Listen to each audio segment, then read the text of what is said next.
Peace and blessings, family. What's up with all the daydreamers out there? Please live it. Don't sleep through this thing. So I want to talk about what the biblical narrative is actually fully about, right? Because we've taken this biblical narrative in its essentialness to the Bible. We've taken it and we've set it to the side. And in our modern day preaching, in our modern day teaching, our modern day cliches and everything like that, we've now made the biblical narrative a self-centered, centerfold piece, deserving narrative. I'm going to say that again. We've made it a self-centered, centerfold piece, self-deserving narrative. So what is the biblical narrative that we're talking about? And what is the essential theme or the essentialness of this? Well, let's cut to the chase. Jesus, the Christ, the Son of the living God. Him taking on sinful flesh, living a perfect, righteous life before the Father, dying a death undeserved in place of those who deserve to die that death as a means by which to take on the full wrath of God. That's what the essential part of the biblical narrative is about. So now let's look at what the biblical narrative shows over and over and over and over again. It's cyclical. Pay attention. It's about a rebellious creation constantly rebelling against a righteous and just God. I get it. We love to focus on for God so loved the world that he gave his only begotten son. Whosoever believeth in him should not perish but have everlasting life. We love to focus on the God commended his love toward us in that while we were yet sinners, Christ died for us. And those are beautiful scriptures to quote. But let's not neglect the reality of why that was done. It's because the wages of sin is death. And we have to also remember that the scriptures is also telling us that even our righteous acts are no more than filthy rags before the Father.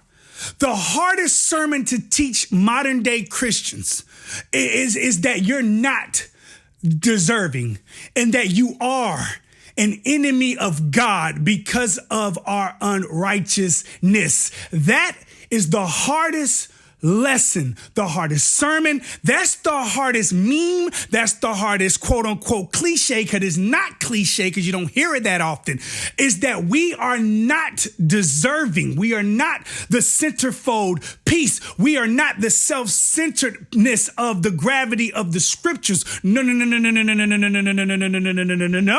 It is the hardest sermon to teach that we are actually deserving of death, but it is Jesus who stands in the midst of us, taking on the full wrath of God in our place. That's a sermon that nobody likes. That's a sermon that'll get you ran out of a lot of these congregations. That's a sermon that people will not fill the pews up with. That's a post on social media that will be extremely controversy, because it's not saying that you are deserving. It's not making you the centerfold. It's not promising you all these other things of health, wealth, financial success, job, great relationships, and all these other things in this overflow that you constantly hear about. But what it's telling you is that the central theme of the Bible is a rebellious people that have become the enemy of God.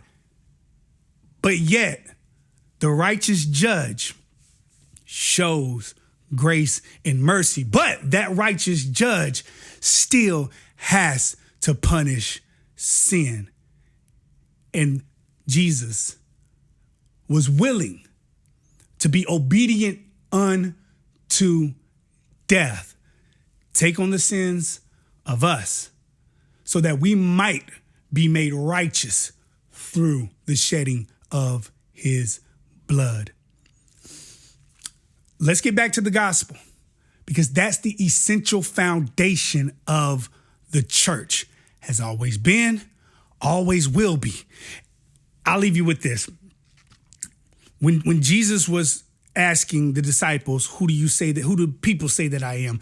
And they was mentioning the different prophets and even John the Baptist. Then he asked them, who do you say that I am? And Peter said, you are the Christ, the Son of the living God. Jesus said, blessed are you, because it's not flesh and blood that revealed this unto you, but my Father which is in heaven. And then he told him, upon this rock, I will build my church. What was that rock? It wasn't Peter. It was that confession of Jesus. Jesus is the chief cornerstone. It's built upon his blood. He purchased us with the price of his blood. But yet we won't talk about that transaction very often, when it should be the essential theme of every sermon. It should be the essential theme of every Bible lesson. It should be the essential theme of every cliche, making it non-cliche, because cliches have no biblical scriptural foundations. So the non-cliche is what needs to replace the cliche. What is the non-cliche? Jesus Christ came to die on the cross for sinners, of who I am one of them. Heck, I'll even say it like Paul did, of who I am chief. Much love and respect. Y'all be safe out there, man. This your boy Sleep. Peace.